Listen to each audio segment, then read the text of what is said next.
ओम सहनावतु सहनौ भुनक्तु सह वीर्यङ्करवावहै तेजस्विनावधीतमस्तु मा विद्विषावहै।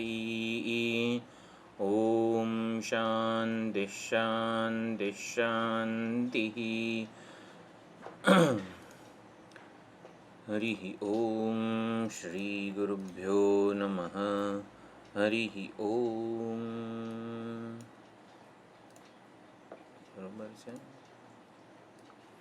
सच्चिदानन्दरूपाय विश्वोत्पत्त्यादिहेतवे तापत्रयविनाशाय श्रीकृष्णाय वयं नुमः। विष्णुसहस्रनाम स्तोत्र। महाभारतसारत्वात् ऋषिभिः परिगानतः वेदाचार्यसमाहारात् भीष्मोत्कृष्टमतत्त्वतः परिग्रहातिशयतः गीताद्यैकार्थतश्चनः सहस्रनाम्नामध्यायः उपादेयतमो मतः। तो महाभारतનો સાર છે આ વિષ્ણુ સહસ્રનામ સ્તોત્ર અને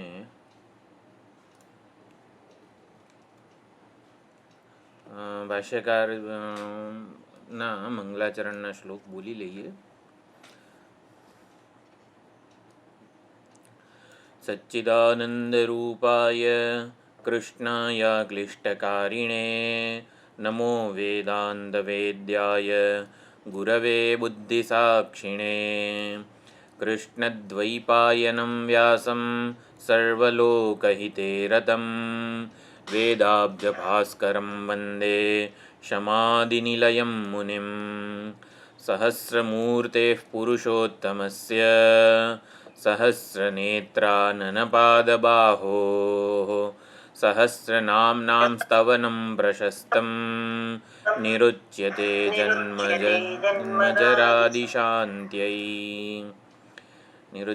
जन्मजरादिशान्त्यै।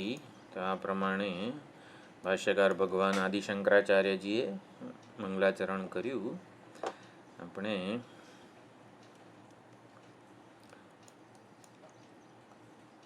13 શ્લોક જોયા છે।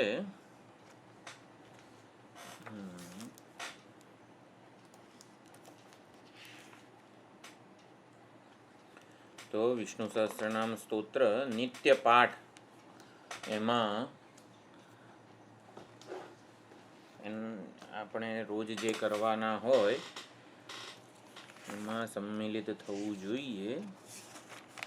અહીંયા બહુ સરસ વિષ્ણુ સહસ્ત્ર નામ એના વિશે આચાર્યો કહે છે। અવાજ થોડો ધીમો આવે છે। હા, હજી ધીરો છે। હું પોતે જ ધીરું બોલતો હજી ધીરો। ઓકે, માઇક વિષ્ણુ સહસ્ત્ર નામ એમાં નામ શબ્દ ઉપર થોડોક વિચાર કરીએ છીએ। બરોબર છે? હા, તો હા બરોબર। તો નામનું ઊંધું શું થાય? માન। બહુ સરસ આ વિચારણા આપે છે આચાર્યો। નામનું ઓપોઝિટ ઊંધું છે માન। માન એટલે અભિમાન। એટલે હૃદયમાં નામ હોય, ભગવાનનું નામ હોય તો આપણને માન એટલે કે અભિમાન ન હોય। એટલે આપણા હૃદયમાં જે અભિમાન છે એને નષ્ટ કરનારું આ નામ છે। એટલે નામ એ માનને ઉલટાવનાર છે। નામને એટલે માનને ઉલટાવે એટલે અમાન કરે, માનને અમાન કરે। એટલે કે અભિમાન જે છે આપણામાં એની નિવૃત્તિ કરે। અને અભિમાન જ સર્વ પાપનું મૂળ છે। એટલે વિષ્ણુ સહસ્ર નામ આગળ આવશે। શું છે? પવિત્રાણામ પવિત્રમ એ શ્લોકમાં થોડીક ચર્ચા કરીશું। અભિમાન એટલે પાપનું મૂળ, એ ત્યાં થોડી ચર્ચા છે। અને વિષ્ણુ સહસ્રનામના પાઠમાં આવી રીતે કોઈ અધિકારિત્વની અપેક્ષા નથી। જેમ કે ગીતામાં ઇદંતે ના તપસ્કાય ના ભક્તાય કદાચન, જે ભક્ત ના હોય વગેરે, જેના જીવનમાં કોઈ તપ ના હોય, યજ્ઞ ના હોય, અને આ ગીતાનું જ્ઞાન ના આપવું, તો પણ એવું કશું જ વિષ્ણુ સહસ્રનામ સ્તોત્રના ઓલા મહાત્મ્યમાં કે ફળશ્રુતિમાં લખેલું નથી। અધિકારીનું કોઈ બંધન વિષ્ણુ સહસ્રનામમાં નથી. એટલે લખ્યું છે કિમ જપન મુચ્યતે જંતુ જન્મ સંસાર બંધનાત. તો જંતુ એટલે કોઈ પણ સામાન્ય જીવ કે જેમાં આવી રીતે વિદ્યા, બુદ્ધિ, સદ્ગુણો વગેરે હોય નહીં, એટલે સદ્ગુણહીન હોય એવો પણ જો શ્રદ્ધાપૂર્વક એનો પાઠ કરે તો પણ એનું પરમ કલ્યાણ થાય છે. કિમ જપન મુચ્યતે જંતુ જન્મ સંસાર બંધનાત. જન્મ સંસારના બંધનથી એ જંતુ એટલે કે કોઈ પણ સામાન્ય પ્રાકૃત કે જેમાં કોઈ આવું શાસ્ત્રના સંસ્કારો પણ ન હોય એ પણ આવી રીતે મુક્ત થાય છે. એટલે અર્થ જ્ઞાન ન હોય, વેદોક્ત મંત્રો જે છે બધા એમાં અર્થ જ્ઞાન વગેરે જરૂરી હોવું જરૂરી છે, પરંતુ અર્થ જ્ઞાન ન હોય તો પણ શાસ્ત્રોક્ત વિધિ અનુસાર આપણે જો આ વિષ્ણુ સહસ્રનામનો પાઠ કરીએ તો નિષ્કામ પુણ્યની ઉત્પત્તિ થાય છે, જે પાપ અને પાપના સંસ્કારોને નિર્મૂળ કરે છે. વિષ્ણુ સહસ્રનામ, જો સહસ્રનામ છે તો દરેક નામનો જે આધ્યાત્મિક ભાવ છે, આધ્યાત્મિક રહસ્ય છે ને એ ખુલે. એટલે એ દરેક ભગવાનનું જે નામ છે એના આધ્યાત્મિક રહસ્યને ખોલવાનું દ્વાર બને છે, શ્રદ્ધા ભક્તિપૂર્વક એનો પાઠ વગેરે કરીએ તો. એટલે વિષ્ણુ સહસ્રનામ એ માનનું વિરોધી છે. માન આપણામાં જે હોય અભિમાન એનો નાશ કરે છે. નમયતિ નામયતિ વા ભક્તમ વા ભગવંતમ વાની વ્યુત્પત્તિ ચાલો પછી હું લખીને મોકલીશ. નમયતિ ભગવંતમ નામયતિ ભક્તમ વા, એ પ્રમાણે તો જે ભગવાનને ઝુકાવી દે, એટલે ભગવાનને પોતાની ભગવત્તા છોડવા માટે મજબૂર કરે અને ભગવાન ભક્ત પાસે દોડીને આવે, પોતાનું ઐશ્વર્ય છોડીને ભગવાન આવી રીતે ભક્ત પાસે દોડીને આવે, પોતાના હૃદય સરસો ચાંપે. એટલે હે ગોવિંદ, હે ગોપાલ વગેરે પ્રમાણે જ્યારે ભક્ત પ્રાર્થના કરે ત્યારે ભગવાન પોતાનું બધા જે કાયદા વગેરે જે હોય એ બધાને નેવે મૂકે અને આવી રીતે ભક્તનું પોષણ માટે આવે છે. એટલે નમયતિ ભગવંતમ નામયતિ ભક્તમ વા, એટલે નમયતિ ભક્તમ વા નામયતિ ભગવંતમ વા, એ પ્રમાણે છે. એટલે નમયતિ ભક્તમ, ભક્તને નમ્ર બનાવે છે. નમ્ર બનાવે છે. ભક્તમ એટલે ભાત, સંસ્કૃતમાં ભાત માટે ભક્તમ, કે જે આપણે ચોખો ચડવેલો હોય વરાળે તો કેવો એકબીજાથી આમ ઉજ્જવળ હોય બને અને નમ્ર બને, તો એવી રીતે ભક્તને નમ્ર બનાવે છે. બધા અભિમાનથી એનું બધું અભિમાન દૂર કરે છે. એટલે આપણામાં જે કોઈ અભિમાન હોય ને એને આ વિષ્ણુ સહસ્રનામ વગેરે જે નિત્ય પાઠ છે એ દૂર કરે છે. આપણામાં કયા કયા અભિમાન છે? દેહાભિમાન છે, મનુષ્યત્વ, પછી પુરુષ છું, હું સ્ત્રી છું, માતા છું,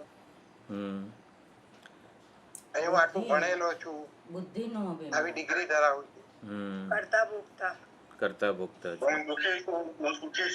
હું સુખી છું, હું દુઃખી છું, બધું અભિમાન છે.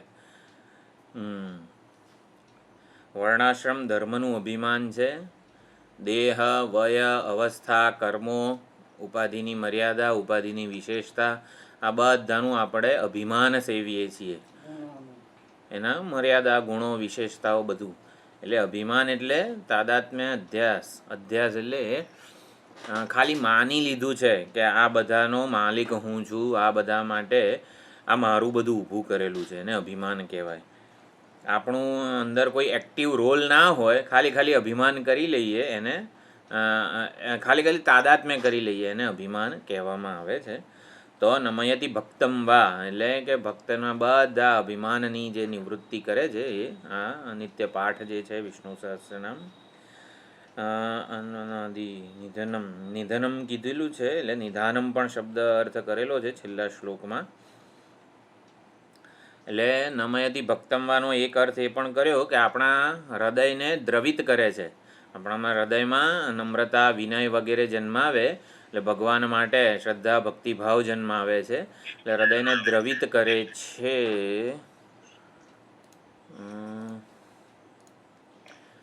બધા પાપ હૃદયની કઠોરતાપૂર્વક જ થતા હોય છે.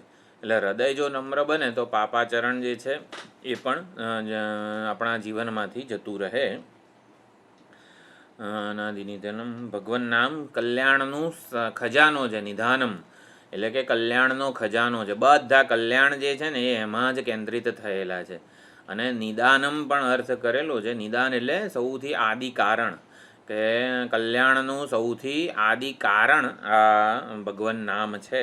એ પ્રમાણે તો વિષ્ણુ સહસ્રનામના નિત્ય પાઠ આપણે કરીએ તો 3 પ્રકારે આપણા હૃદયમાં સંસ્કાર, કોઈ પણ સંસ્કાર હોય, આપણે કુશ વગેરેથી, સંકલ્પ વગેરેથી કંઈ પણ જે શાસ્ત્રોક્ત વિધિ પ્રમાણે જે કંઈ કરતા હોઈએ છીએ એના આવી રીતે 3 પ્રકારે સંસ્કાર પડે છે. એક દોષ અપનયન, આપણામાં જે કંઈ પણ દોષ હોય એની નિવૃત્તિ થાય. ગુણ આધાનમ, સંસ્કાર કર્યા છે એને સંસ્કૃત કરવું પડે એટલે શું?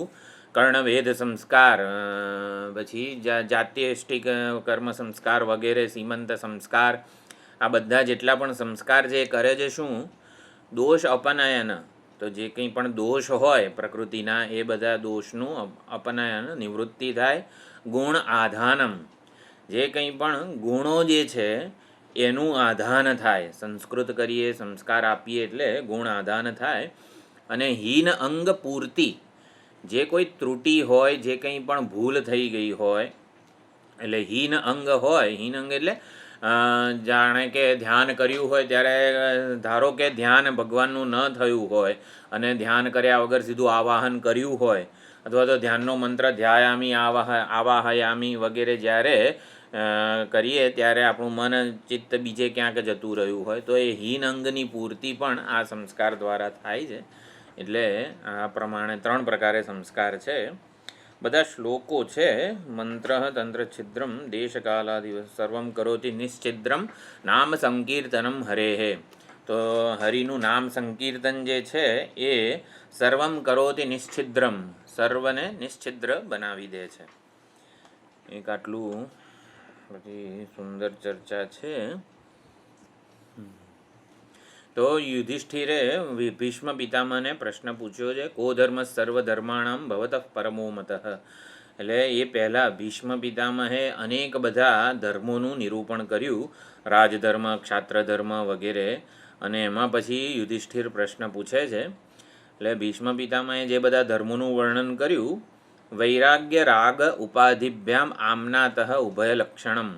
એટલે વૈરાગ્ય અને રાગ ઉપાધિ, એટલે વૈરાગ્યની ઉપાધિએ ધર્મનું નિરૂપણ કર્યું અને રાગની ઉપાધિએ ધર્મનું નિરૂપણ કર્યું. એટલે કે રાગી વ્યક્તિ માટે, કે જેને સંસારમાં આવી દુન્યવી સિદ્ધિઓ કંઈક જોઈએ છે, એના માટે કયો ધર્મ, એણે કયા ધર્મનું પાલન કરવું જોઈએ એ બધું કીધું. કે જે પોતાને કરતા ભોગતા માને છે અને આવી દુન્યવી કંઈક વસ્તુઓની જેને ઈચ્છા છે, એટલે સકામ મનુષ્ય જે છે એના માટે ધર્મનું નિરૂપણ કર્યું. અને વિરાગ એટલે કે જે નિષ્કામ છે, જેને કોઈ દુન્યવી સિદ્ધિ નથી જોઈતી, તો એના માટે પણ આ નિરૂપણ કર્યું ધર્મનું. એટલે કે પ્રવૃત્તિ અને નિવૃત્તિ, ધર્મના 2 સ્વરૂપ છે. રાગી વ્યક્તિ માટે પ્રવૃત્તિ ધર્મ છે, કેવી રીતે ઈચ્છાપૂર્તિ દ્વારા સુખી થાય. જે રાગી છે, કામી એટલે કામના હોવી એમાં કંઈ ખોટું નથી. કંઈક ઈચ્છિત વસ્તુ, ઇષ્ટ વસ્તુની પ્રાપ્તિ માટે માણસ પ્રયત્ન કરે એમાં કંઈ ખોટું નથી. એ ધર્મના માર્ગે કરે પોતાની ઈચ્છાપૂર્તિ, એ ઇષ્ટ છે, એટલું જ ખાલી વેદે કહેવાનું છે. એટલે પ્રવૃત્તિ ધર્મ અને નિવૃત્તિ ધર્મ. પ્રવૃત્તિ ધર્મ એટલે શું? સુખી થવા માટે હું શું કરું, એવું વેદને એ પૂછે છે. ત્યારે વેદ એને જે તે પ્રવૃત્તિ ધર્મનું ઉપદેશ આપે છે. એટલે ભીષ્મ પિતામહે એ બધા પ્રવૃત્તિ ધર્મનું નિરૂપણ કર્યું. સુખી થવા માટે હું શું કરું એ જ્યારે વેદને પૂછીએ ત્યારે વેદ સુખી થવા માટે જે કર્મો અને ઉપાસનાઓ કહે એને પ્રવૃત્તિ ધર્મ કહેવાય. અજ્ઞાની હોય એને સુખી થવા માટે કર્મો અને ઉપાસના કરવા જ પડે. કર્મ અને ઉપાસના વિના સુખી થવાનો બીજો કોઈ માર્ગ કે વિકલ્પ અજ્ઞાની પાસે નથી. એ બેસી રહે તો કંઈ ના થાય, એને કંઈક કરવું જ પડે, કંઈક મહેનત કરવી પડે, કર્મો કરવા પડે, ઉપાસનાઓ કરવી પડે, જે દેવતા છે એને પ્રસન્ન કરવા પડે. એટલે કર્મ અને ઉપાસનાઓ દ્વારા એ સુખી થવાનો પ્રયત્ન કરે છે અને એને પ્રવૃત્તિ ધર્મ કહેવાય. અને સુખી થવા માટે હવે અનેક બધા કર્મો અને ઉપાસનાઓ કર્યા છે, છતાં એ દરેક વખતે સુખ બહારથી આવતું હોય એવું નથી લાગતું. સુખ જાણે કે પ્રાપ્ત હોય અને અંદરથી જ પ્રગટ થાય છે એવું લાગે આપણને. ઈચ્છાની પૂર્તિ થાય તો સુખ નથી મળતું, ઈચ્છાથી નિવૃત્ત થઈએ તો સુખી થઈએ છીએ એવું અનુભવો ઉપર વિચાર કરવાથી ખબર પડે. ત્યારે જે નિષ્કામ કામના પૂર્તિથી તો સુખ મળવાનું નથી એવું જે માની ચૂક્યો છે એ વિરાગને, એ વિરક્તને હવે નિવૃત્તિ ધર્મનું નિરૂપણ પણ એટલે નિવૃત્તિ લક્ષણ વૈદિક ધર્મ એનો ઉપદેશ આપે છે, જેથી શું જાણું તો સુખી થવું. અજ્ઞાની કે કામી છે શું કરું તો સુખી થવું એવું વેદને પૂછે છે. વિરક્ત જે છે, જે નિષ્કામ છે, જે જીવનના અનુભવોથી કંઈક જેને કંઈક જ્ઞાન લાદ્યું છે, એને એ શું પૂછે છે વેદને, આચાર્યોને, હું શું જાણું તો સુખી થવું. તો એ પ્રમાણે એને નિવૃત્તિ લક્ષણ વૈદિક ધર્મ વગેરે જે છે એનો ઉપદેશ આપવામાં આવે છે. એટલે પ્રવૃત્તિ ધર્મ અને નિવૃત્તિ ધર્મ બંનેનું ભીષ્મ પિતામહે નિરૂપણ કરેલું. ત્યારે હવે યુધિષ્ઠિર પૂછે છે કે બધું બરોબર, પણ શું હતું, મફત જોઈએ છે, પછી જલ્દી જોઈએ, તરત જોઈએ છે, અને આનંદ વધારે લાંબુ ટકે એવું કંઈક જોઈએ. એવું કંઈક 3 વસ્તુઓ હતી. સુખ સંપાદ્યમ, સુખેથી જેને પ્રાપ્ત કરી શકાય એવું સુખ જોઈએ છે. પછી અનલ્પ ફલમ, અલ્પાયાસ સાધ્યમ અનલ્પ ફલમ. જો ચલકારી બ્રદર્સનું જે વિષ્ણુ સહસ્રનામ સ્તોત્રની જે સીડી છે આપણે સાંભળતા હોઈએ છીએ, એમાં પણ ઇન્ટ્રોડક્શનમાં એ બોલે છે. અને આ તો આપણા આમાંનો જ શંકર ભાષ્યનો જ શબ્દો છે. અલ્પાયાસ સાધ્યમ અનલ્પ ફલમ સુખ સંપાદ્યમ, 3 વસ્તુઓ કીધી. એ યુધિષ્ઠિરે એવું પૂછ્યું, કો ધર્મ સર્વધર્માણામ ભવતઃ પરમો મતઃ. જે સુખેથી સંપાદ્ય હોય, બહુ મહેનત ના કરવી પડે, બહુ પરસેવો ના પાડવો પડે. પછી અલ્પાયાસ સાધ્યમ એટલે કે એકદમ થોડુંક અનુષ્ઠાન કરવાથી પણ કામ પાર પડી જાય. અને અનલ્પ, એનું ફળ પાછું અનંત હોવું જોઈએ. અનલ્પ એટલે કે અલ્પ ના હોવું જોઈએ. તો એવું પૂછ્યું ત્યારે ભીષ્મ પિતામહે ઉત્તર આપેલો છે વિષ્ણુ સહસ્રનામનો. તો ધર્મ, કો ધર્મ, ભગવાન ભીષ્મ પિતામહનો કયો છે આન્સર એમાં, કો ધર્મ સર્વધર્માણામ અનાદિનિધનમ વિષ્ણુમ બ્રહ્મણ્યમ સર્વધર્મજ્ઞમ, એ હવે આવે છે.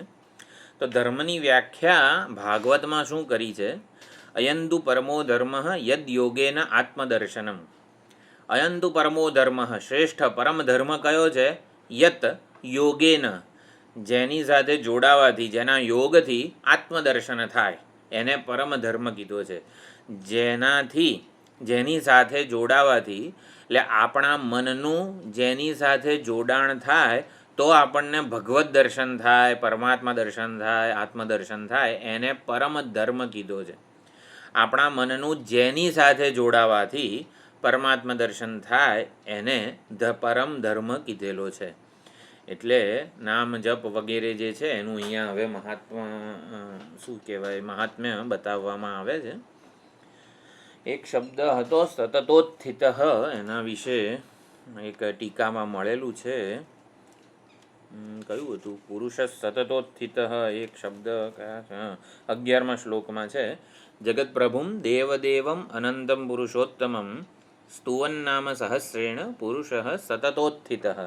તો સતત ઉત્થિત 2 શબ્દ છે. સતત એટલે હંમેશા, અને ઉત્થિત એટલે જાગ્રત, સાવધાન. એટલે આવી રીતે વિષ્ણુ સહસ્રનામ સ્તોત્રનો પ્રારંભ કરીએ એટલે કો વિશ્વમ વિષ્ણુર્વ ષટકારો ભૂત ભવ્યભવત પ્રભુ, અને પછી મન બીજે ક્યાંક ઘરે જતું રહે એવું નહીં. એટલે કે સતત ઉત્થિત એટલે કે ચિત્તવૃત્તિ ભગવાનના મહિમાને જ વિષય કરે, એને ઉત્થિત એક એ અર્થ કર્યો છે. અને બીજો અર્થ ઉત્થિત એટલે ઊંઘ આપણી તૂટે, નિદ્રા તૂટે ત્યારે તરત જ આ યાદ આવે. એટલે સતત ઉત્થિત જેવી નિદ્રા તૂટે તરત જ આવી રીતે વિષ્ણુ સહસ્રનામ કે ભગવાનનો મહિમા જે છે એ યાદ આવે, એવી રીતે આનું સેવન થવું જોઈએ. અને બીજું એક અહીંયા ટીકાકાર લખે છે, પાઠ, નિત્ય પાઠ આપણે પારાયણ વગેરે કરવાનોમાં આપણે આ વિષ્ણુ સહસ્રનામ, શિવ મહિમ્ન વગેરેને સમાવેલું હોય છે. તો મુખ વડે આપણે પાઠ કરીએ છીએ, વિશ્વમ વિષ્ણુર્વ ષટકારો એવી રીતે. તો મુખથી આપણે બોલીએ છીએ, એટલે આપણું બોલેલું જો કાનમાં જાય, આપણા મુખમાંથી ભગવાનનું નામ કાનમાં જાય તો હૃદય પર એનો પ્રભાવ વધારે પડે છે. અને પુસ્તકમાંથી આપણે ખાલી આમ મનમાં આવી રીતે વાંચી, એટલે એવી રીતે પુસ્તકમાંથી જો હૃદયમાં જાય ને તો પ્રભાવ ઓછો પડે છે. આ તો એક ટીકાકારે લખેલું છે. એટલે ચાલો આપણે મુખથી ટૂંકમાં પાઠ કરવો જોઈએ. મુખથી એટલે આપણે કાનને આ પાઠ સંભળાવીએ એવી રીતે થવો જોઈએ. એટલે એમણે લખ્યું છે, વિદ્યાનું રહેઠાણ હૃદય છે, પુસ્તક કે કાગળ નથી. એટલે હૃદયમાં ક્યારે વિદ્યા આવે? જ્યારે મુખથી કાન દ્વારા એનું ગ્રહણ થાય ત્યારે. આ તો વિવિધ આચાર્યોનો આવી રીતે અભિપ્રાય હોય છે. તો હવે આપણે 13 શ્લોક જોયા છે. અનાદિનિધનમ છેલ્લે જોયો તો, અનાદિનિધનમ વિષ્ણુમ સર્વલોક મહેશ્વરમ લોકાધ્યક્ષમ સ્તુવન નિત્યમ સર્વ દુઃખાતિગો ભવેત. એટલે યુધિષ્ઠિરનો જે ત્રીજો પ્રશ્ન હતો, સ્તુવંતઃ કમ કમર્ચંતઃ, સ્તુવંતઃ કમ, એનો જવાબ અહીંયા 13મા શ્લોકમાં આપ્યો. આ 13મો નંબર એટલે છે ને, આ પુસ્તક જે છે એ સાઉથમાં જે પ્રમાણે 171 જેટલા શ્લોકો બતાવેલા છે ને, એ આપણે જાણે કે નંબર તરીકે રાખીએ છીએ. પુસ્તક કઈ રીતે 13મો નંબર બધાના પુસ્તકમાં જુદો જુદો હોઈ શકે છે, પણ અનાદિનિધનમ વિષ્ણુ સર્વલોક મહેશ્વરમ. તો અનાદિનિધન, અનાદિ એટલે જેનું કોઈ કારણ નથી, અનકોઝડ કોઝ, નિષ્કારણ કારણ જે છે, સર્વનું અધિષ્ઠાન થયા જે કારણ છે એને અનાદિ કીધું. અને અનિધન એટલે કે જેનું આવી રીતે અંત પણ નથી, અનિધન જેનું નિધન નથી, હવે નિધાન પણ અર્થ કર્યો. લોકાધ્યક્ષમ અને સર્વલોક મહેશ્વરમ એટલે સર્વલોકના અધિપતિ. એના સિવાય આપણા માટે કોઈ, લોકાધ્યક્ષમ અને સર્વલોક મહેશ્વરમ એટલે ટીકા જે તારક બ્રહ્માનંદ સરસ્વતીજી છે એમણે કીધું કે એ ભગવાન કરતાં કોઈ ઉત્કૃષ્ટ નથી, કોઈ પ્રિય નથી આપણા માટે, અને કોઈ મહત્ત્વનું એના સિવાય બીજું કંઈ નથી. એટલે એની જ સ્તુતિ, અર્ચન, યજન, ધ્યાન વગેરે કરવું જોઈએ એવું કીધું છે. આપણે વિચાર કર્યો, જેટલી પણ સ્તુતિ કરીએ છીએ એ આપણી સમજ બતાવે છે, આપણી સમજ એમાં પ્રગટ થતી હોય છે. એટલે જે કંઈ પણ આપણે ભગવાન વિશે આપણે સ્તુતિ કે આરાધના કરીએ છીએ, ભગવાન તમે સર્વજ્ઞ છો, સર્વશક્તિમાન છો, કર્માધ્યક્ષ છો, કર્મફળદાતા છો, જગતનું અભિન્ન નિમિત્ત ઉપાદાન કારણ છો, સર્વના હૃદયમાં અંતર્યામી રૂપે બિરાજમાન છો, આ બધીથી ભગવાન ભોળવાઈ જાય છે એવું નથી. આ બધું જેટલા પણ આપણે વાક્યો કે સ્તુતિ વગેરે બોલીએ છીએ એનાથી આપણી ભગવાન વિશેની સમજ પ્રગટ થાય છે. અને એ સમજ જે છે એ ધીમે ધીમે ઉત્કૃષ્ટ બને. એકરૂપ ઈશ્વર ભક્તિ, વિશ્વરૂપ ઈશ્વર ભક્તિ અને આત્મ સ્વરૂપ ઈશ્વર ભક્તિ, એ રીતે એ પરિણમતી હોય છે. એટલે ઈશ્વરનો મહિમા ગાન વગેરે જ્યારે પણ કરીએ ત્યારે ભગવાનનો મહિમા નહીં પણ આપણી સમજ પ્રગટ થતી હોય છે. એટલે એ પણ આપણે સમજવું જોઈએ. તો હવે 13મો શ્લોક છે, બ્રહ્મણ્યમ. બ્રહ્મણ્યમ સર્વધર્મજ્ઞમ લોકાનામ કીર્તિવર્ધનમ લોકનાથમ મહદ્ભૂતમ સર્વભૂતભવોદ્ભવમ. તો તારક બ્રહ્માનંદ સરસ્વતીજી પહેલાં ખાલી મિનિંગ જોઈ લઈએ તો પણ ચાલે એમ તો. પુનઃ અપી તમેવ સ્તુત્યમ વિશિનષ્ટિ બ્રહ્મણ્યમ. તો બ્રહ્મણ્યમ એ ભગવાનનું નામ છે. તો તો બ્રહ્મણ શબ્દ હોય એને યત પ્રત્યય લાગે એટલે બ્રહ્મણ્ય બને છે. બ્રહ્મણે સ્રષ્ટ્રે ભાષ્યમાં જો બ્રહ્મ શબ્દના આટલા બધા અર્થ છે અમરકોશમાં. વેદ, તત્વ, તપ, બ્રહ્મ, બ્રહ્માજી, વિપ્ર એટલે બ્રાહ્મણ અને પ્રજાપતિ, આટલા અર્થો છે. એટલે બ્રહ્મણ્ય એ ભગવાનનું નામ છે. નમો બ્રહ્મણ્ય દેવાય ગો બ્રાહ્મણ હિતાય છે વગેરે વગેરે કીધું. એટલે બ્રહ્મણ્ય બ્રહ્મણે હિતમ બ્રહ્મણ્યમ. તો બ્રહ્મ એટલે કે બ્રહ્માજી માટે વેદ, બ્રહ્મ શબ્દનો શબ્દ બ્રહ્મ એટલે કે વેદ અર્થ પણ કરેલો છે. કર્મ બ્રહ્મોદ્ભવમ વિદ્ધિ 3જા અધ્યાયમાં એ પ્રમાણે. એટલે વેદ માટે, બ્રાહ્મણ માટે જે હિતકારી છે, એના હિતનું સાધન છે એને બ્રહ્મણ્ય એટલે કે ભગવાન બ્રહ્મણ્ય છે. વેદ માટે, બ્રહ્માજી માટે એ હિતનું સાધન છે. બ્રાહ્મણ માટે પણ હિતનું સાધન છે.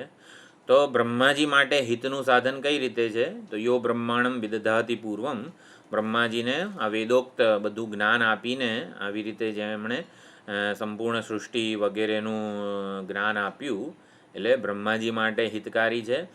વેદ માટે હિતકારી છે. તો વેદ માટે હિતકારી કઈ રીતે છે? તો કે વેદના પ્રતિપાદ્ય વિષય, વેદો કોની સામે જોઈને કોની સ્તુતિ કરે છે એમ. એટલે વેદ દ્વારા પ્રતિપાદ્ય સબ્જેક્ટ મેટર વેદનો ભગવાન છે, પરમાત્મા છે, બ્રહ્મ છે માટે વેદ પ્રમાણ છે, નિર્દુષ્ટ પ્રમાણ છે, સ્વતંત્ર પ્રમાણ છે. એટલે વેદ માટે હિતકારી છે.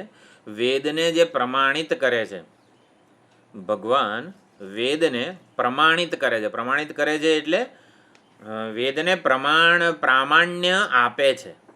તો ભગવાન વેદને કઈ રીતે પ્રામાણ્ય આપે? પ્રમાણિત કેવી રીતે કરે છે ભગવાન?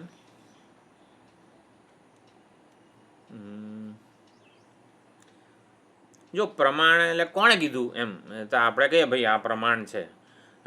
શું જે હોય ડૉક્ટર ભાઈ પ્રમાણ છે, ભાઈ આ ચોમાસામાં વધારે ઓલું શું આ તેના પાચન શક્તિ ઓછી હોય વગેરે વગેરે, ભાઈ ડૉક્ટર પ્રમાણ છે, એમાં ડૉક્ટર કે એ પ્રમાણે આપણે સેવન કરવું જોઈએ.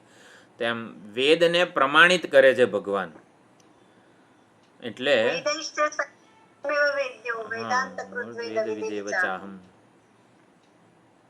એટલે આમ વેદને પ્રમાણિત કરવું એટલે વેદ જે કહે છે ને એ સાચું કહે છે. હા બરોબર. ધર્મના આચરણ માટે વેદનું પ્રમાણ આપે છે. હા, કે આવી રીતે આપણે ધર્મને સ્થાપિત કરવો જોઈએ અથવા તો ધર્મને ફોલો કરવો જોઈએ. હા, આવી રીતે કર્મકાંડ કરવું જોઈએ જેનાથી આપણને આ મળે છે. હા હા બરોબર. વેદને પ્રમાણિત કરે છે એટલે શું? હા બોલો. ભગવાનનું સર્વજ્ઞપણું અહીંયા એનાથી પ્રમાણિત થાય. વેદને પ્રમાણિત કરવું એટલે વેદમાં જે વાત, જે ઉપદેશ આપવામાં આવેલો છે ને એની હું બાંહેધરી આપું છું જાણે કે. એટલે વેદોક્ત કર્મો કરશો તો આ ફળ મળશે. સાધ્ય સાધન બરોબર છે. સાધનનો ઉલ્લેખ કરવામાં આવે છે. જે વસ્તુ આપણે જાણતા નથી એનું પણ જે કર્મનું ફળ આપણે જાણતા નથી એનો પણ ઉલ્લેખ કરવામાં આવ્યો છે. અને એટલા માટે અજ્ઞાત સાધ્ય, અજ્ઞાત સાધન વગેરે જે બધું કીધેલું છે, જ્ઞાત સાધ્ય, અજ્ઞાત સાધન વગેરે, એટલે વેદોક્ત કર્મ સફળ છે. બરોબર. કોઈ બોલ્યું આશારામભાઈ? નહીં. વિધિ નિષેધ. વિધિ નિષેધ સાર્થક છે. સાર્થક છે એટલે વેદોક્ત કર્મોનું ફળ પ્રદાન કરે છે ભગવાન. ભગવાન કર્મ ફળદાતા છે. જેમ શિવ એમનામાં કીધું ને, ક્રતૌ સુપ્તે જાગ્રત તમસી ફલયોગે ક્રતુમતામ. એટલે સત્કર્મો કરીએ તો ભગવાન જાગે છે, સત્કર્મીને સત્કર્મનું ફળ પ્રદાન કરે છે. એટલે કર્મ તો ઊંઘી જાય છે, તો કર્મ ફળ પ્રદાન કોણ કરે છે? અદૃષ્ટ કંઈ કર્મ ફળ પ્રદાન નથી કરતું, એ ચેતન નથી. એટલે કે વેદોક્ત કર્મના ફળ આપીને શ્રુતિ પ્રતિપાદિત જે કર્મ અને ઉપાસનાઓ છે એના કર્મફળ દાતા ભગવાન છે, અને એ રીતે વેદોને પ્રમાણિત કરે છે. એટલે વેદોક્ત કર્મો જે છે એને સફળ સાર્થક ચરિતાર્થ કરે છે વેદો કર્મો ઉપાસનાઓ અને વેદોક્ત જે જ્ઞાન છે બ્રહ્મ જ્ઞાન આત્મ સ્વરૂપે પરમાત્માનું પ્રતિપાદન એટલે તત્વમસી વગેરે મહાવાક્યના અર્થરૂપે પ્રગટ થઈને એ તત્વમસી વગેરેને પણ સાર્થક કરે છે. ભગવાન આત્મ સ્વરૂપે પ્રગટ થાય છે. હું સ્વરૂપે આત્મ ભિન્ન સ્વરૂપે પરમાત્મા પ્રસન્ન થઈને પ્રગટ થાય છે એટલે વેદને પ્રમાણિત કરે છે. હા ભાઈ તત્વમસી સાચું છે.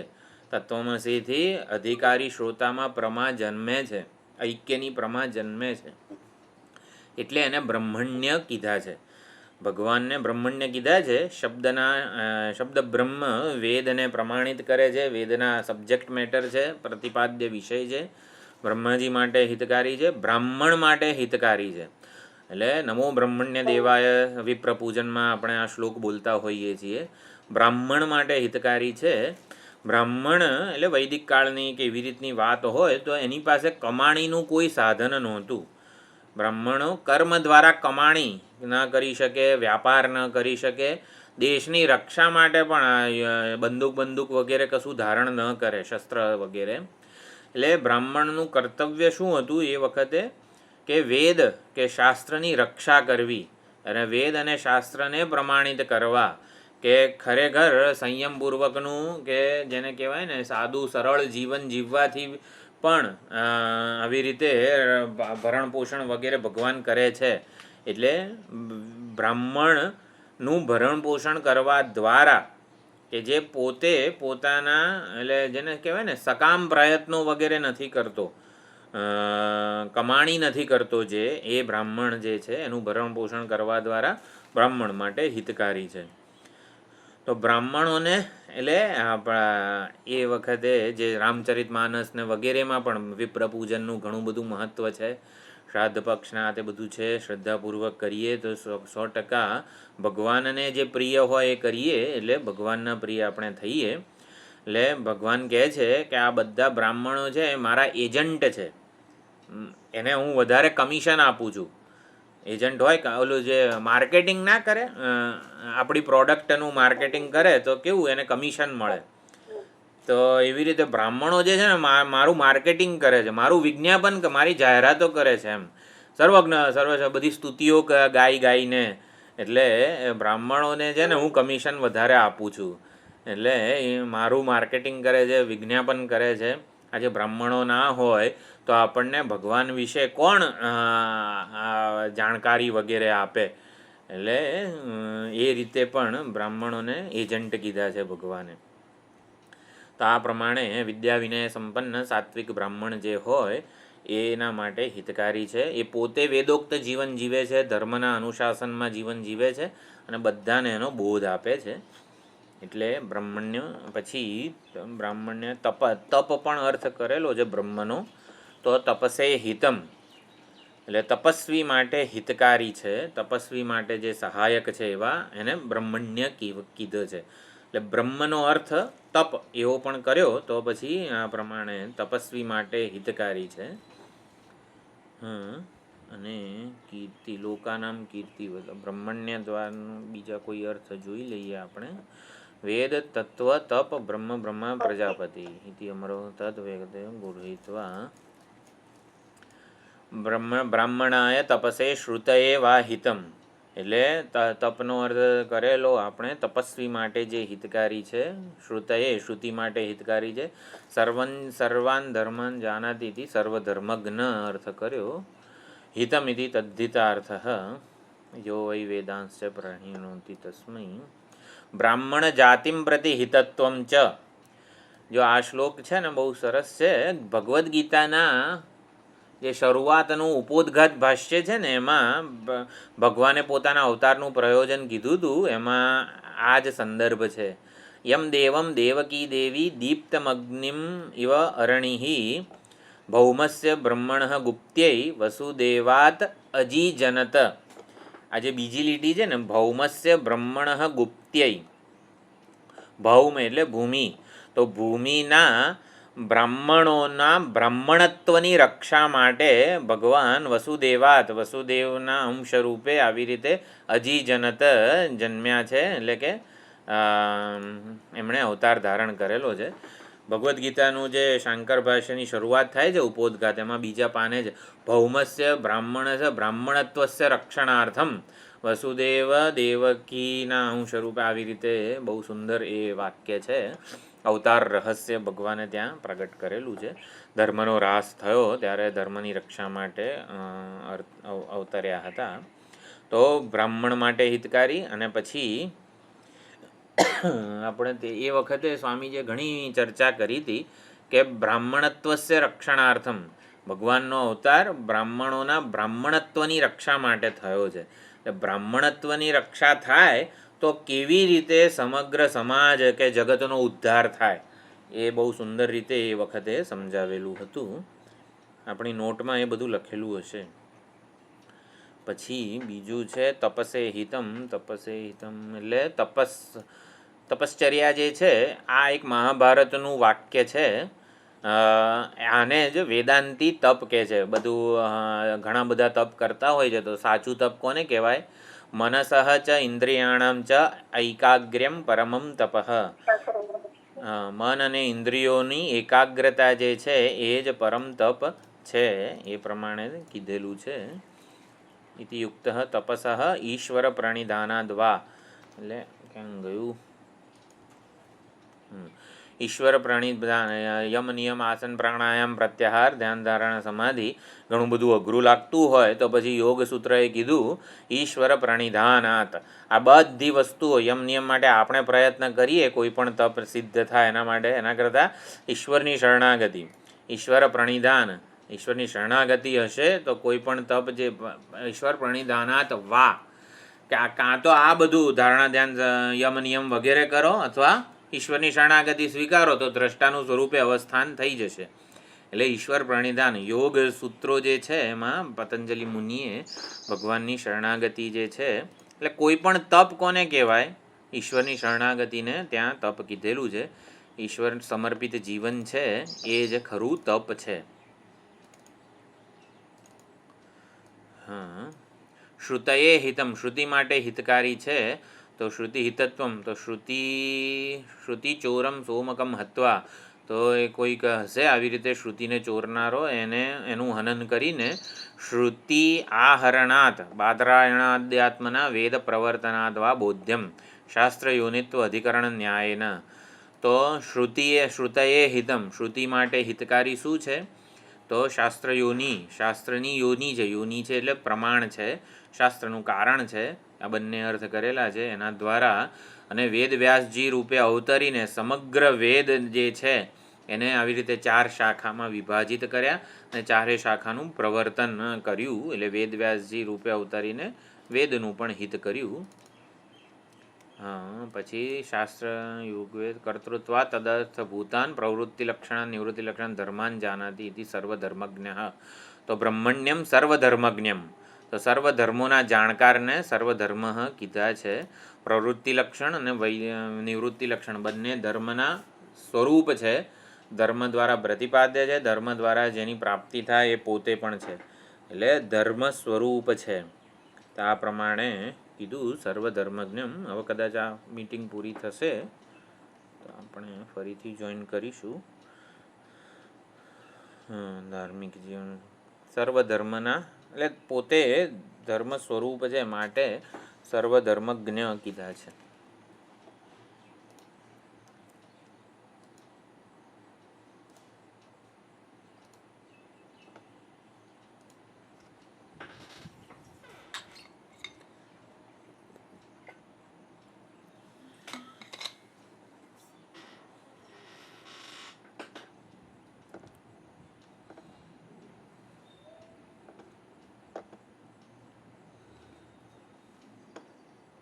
Recording in progress.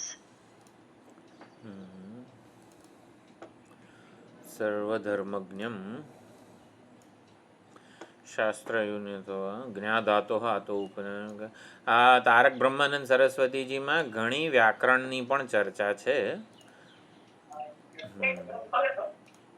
સર્વધર્મજ્ઞમ, પ્રવૃત્તિ લક્ષણ વૈદિક ધર્મ, નિવૃત્તિ લક્ષણ વૈદિક ધર્મ, એ બંનેના સ્વરૂપને જાણે છે. માટે સર્વધર્મજ્ઞ કીધા છે. તમ પછી લોકનાથમ મહદભૂતમ સર્વભૂત ભવોદ્ભવમ એવું છે. તો લોકાનામ પ્રાણીનામ, હવે નાથ શબ્દની 3 વ્યુત્પત્તિ કરે છે. લોકનાથ અને લોકનાથમ મહદ, આ કયો શ્લોક છે? લોકાનામ કીર્તિવર્ધનમ, તો લોકોની કીર્તિ, કીર્તય યશાંસી તામ, તો લોકોની આપણી કીર્તિનું વર્ધન કઈ રીતે કરે છે? સ્વશક્તિ અનુપ્રવેશેન વર્ધયતી તમ. તો કીર્તિ, જો હરિશ્ચંદ્ર છે, યુધિષ્ઠિર છે વગેરે બધા જે છે એમની કીર્તિ વધારી છે. કોઈ પણ સત્કર્મની કીર્તિ વધારેલી છે. તો એ પ્રમાણે કીર્તિ કઈ રીતે વધે? કીર્તિ એટલે ફેમ, બધાને યશ આપે છે. રથઃ ક્ષોણીયંતા શતધૃતિરગેન્દ્રો ધનુરથો. તો ભગવાન ત્રિપુર દહન લીલા જે છે, ત્રિપુરાસુર રૂપી તણખલાને બાળવા માટે આટલો મોટો આડંબર કેમ કર્યો? કે પૃથ્વીને યશ આપ્યો, બ્રહ્માજીને યશ આપ્યા, સૂર્યચંદ્રને યશ આપ્યો કે હા પૃથ્વી વગર તો થાત જ નહીં ત્રિપુર દહન. તો એમ બધાને યશ આપેલો છે. એટલે લોકાનામ કીર્તિવર્ધનમ, આપણા દ્વારા જે કંઈ પણ સત્કર્મ થાય, સદવિચારો આવે, જન્મે અને લોકોનું હિત થાય, સમાજનું હિત થાય, એવા કંઈક કર્મો આપણા દ્વારા થાય તો એનો યશ આપણે ન લઈએ, બધો યશ ભગવાનને જ આપીએ. કારણ કે એ બધું સામર્થ્ય જીવ દ્વારા કોઈ પણ મંગળ કાર્ય થાય તો એ બધું એનો માલિક ભગવાન છે. એ જીવની કીર્તિ વધે એવું જે કંઈ પણ કરતા હોય જીવો, એ બધાના યશ ભગવાનને જ જાય છે. એટલે સાત્વિક જીવન જીવીએ, ધાર્મિક જીવન જીવીએ તો એ કીર્તિ અપાવે છે ભગવાન. તો એ પ્રમાણે લોકાનામ કીર્તિવર્ધનમ. તો તારક બ્રહ્માનંદજીએ કીધું છે પ્રયુક્ત કીર્તિમતામ, હરિશ્ચંદ્રની કીર્તિ છે, યુધિષ્ઠિર વગેરે પ્રભૃતિનામ લોકાનામ યા કીર્તય તાસામ તેષુ તત વૃદ્ધિ હેતુ સ્વશક્તિ અનુપ્રવેશેન. યુધિષ્ઠિરમાં ધર્મનું આચરણ કરવાનું સામર્થ્ય જે હતું એનું પોતાનું હોત ને તો પછી દ્યુત ક્રીડામાં આવી રીતે બધો લોચો ના વાગત. હરિશ્ચંદ્ર વગેરેમાં પણ સત્યને વળગી રહેવાનું સામર્થ્ય પણ ભગવાનનું જ છે, અને યુધિષ્ઠિરમાં ધર્મના પક્ષે રહીને યુદ્ધ કરવાનું સામર્થ્ય પણ ભગવાનનું જ છે. એટલે બંને રીતે કીધું એ રીતે લોકોની કીર્તિ વધારે છે. સત્કર્મીની, ધર્મીની જે કીર્તિ છે એ ભગવાનને લીધે છે. એટલે જ ભીષ્મ પિતામહ વગેરે પોતાના જે ધર્મને વળગી રહ્યા હતા કે હું આ જે એમની પ્રતિજ્ઞા હતી કે શું હસ્તિનાપુરની ગાદી જે છે એને વફાદાર રહીશ, પણ એ બધી વસ્તુઓ ભગવાન એમને છેલ્લે એ જ સમજાવે છે કે તમે ધર્મના સ્વરૂપને જાણ્યું નથી. જો ધર્મના સ્વરૂપને જાણ્યું હોત તો તમે 100% પાંડવોના પક્ષે રહીને જ યુદ્ધ કરતા હોત. કે તમારો ધર્મ પણ મિથ્યા છે, આવી રીતે કહે છે ભગવાન એ વખતે ભીષ્મ પિતામહને. બહુ સુંદર જ્ઞાન આપે છે. ભીષ્મ પિતામહ, દ્રોણાચાર્ય અને કર્ણ, આ ત્રણેયનો જે સંવાદ છે ને કે ત્રણેયની ભૂલ શું હતી એ ખરેખર આપણે સમજવા જેવું છે. એકવાર આવતા ક્લાસમાં એવું હશે ને તો એક ચર્ચા કરી લઈશ. ત્રણેય ક્યાં ધર્મના સ્વરૂપને સમજવામાં થાપ ખાધી છે. ચાલો એ આવતી વખતે લઈ લઈશું. હા, અત્યંત ધાર્મિક જીવન જીવતા હતા ત્રણેય જણા, છતાં પણ ધર્મના સ્વરૂપને જાણવામાં ક્યાં થાપ ખાધી એ બહુ ખરેખર આપણે જાણવા જેવું છે. તો સર્વધર્મજ્ઞમ થયું. હવે કે લોકાનામ કીર્તિવર્ધનમ અને લોકનાથમ લોકનાથમ મહદભૂતમ સર્વભૂત ભવોદ્ભવમ. લોકનાથમ, તો લોકનાથ શબ્દમાં નાથ જે છે ને એની 3 વ્યુત્પત્તિ ટીકાકાર આપે છે, ભાષ્યકાર આપે છે. જોકે લોકૈહિ નાથ્યતે યાચ્યતે, એટલે લોકૈહિ નાથ્યતે એટલે કે જેની લોકો પ્રાર્થના કરે છે, યાચના કરે છે. એટલે લોકો શેની યાચના કરે છે? પુરુષાર્થ નહીં, ધર્મ અર્થ કામ મોક્ષ. એટલે કે ભગવાન પુરુષાર્થ મૂર્તિ છે, કે ભગવાન જ ધર્મ સ્વરૂપ છે, કામ સ્વરૂપ છે, અર્થ સ્વરૂપ છે, મોક્ષ સ્વરૂપ છે. એટલે લોકૈહિ નાથ્યતે યાચ્યતે ઇતિ લોકનાથમ. તો ભગવાન પુરુષાર્થ મૂર્તિ છે, સુખ સ્વરૂપ છે. અર્થ પુરુષાર્થ સિદ્ધ કરીને પણ માણસને સુખી થવું છે, કામ પુરુષાર્થ સિદ્ધ કરીને પણ હકીકતમાં તો સુખી જ થવું છે. એટલે કે ભગવાન લોકનાથ છે. લોકો વડે જેની યાચના થાય છે ને એ ભગવાન જ છે. માણસ જાણે કે ના જાણે એ પરમાત્માને જ ઝંખી રહ્યો છે, એવું કીધું લોકનાથ શબ્દ દ્વારા પહેલી વ્યુત્પત્તિ. બીજી છે લોકાન અનુપતપતિ, એટલે અનુપતપતિ એનો અર્થ કરેલો છે નાથૃ યાચના ઉપતાપ ઐશ્વર્ય શ્રી શિષ્ણુ ઇતિ ચતુર્ષુ અર્થેષુ. ઓહો, નાથ શબ્દ જે ધાતુ છે ને એના 4 અર્થ કરેલા છે. અર્થેષુ અનુશાસનાદ તત્ર એકૈક ગૃહીત્વા વ્યાચષ્ટે લોકૈઃ કર્મભિઃ ઉપાસકૈઃ મુમુક્ષુભિશ્ચ તત્તત્ પુરુષાર્થમ પ્રતિ નાથ્યતે યાચ્યતે ઇતિ નાથતે. યા જ અર્થનાદ કર્મણી ગઈ.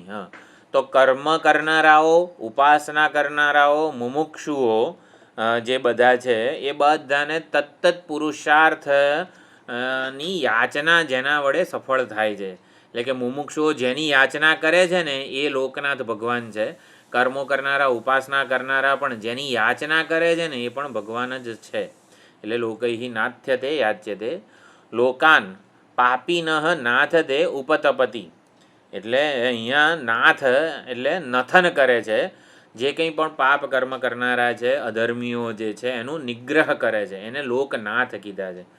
એમ નાથ એટલે નથન કરવું, એટલે કે નિગ્રહ કરવો. આપણે આ જે વશમાં લેવું, આ બળદ કે વગેરે જે હોય ઓલું એને નાકમાં ઓલું દોરડું વગેરે નાખીને એનું નથન કરે છે. તો પાપી વગેરે જે છે એનું નથન કરે છે, માટે એને લોકનાથ કીધા છે.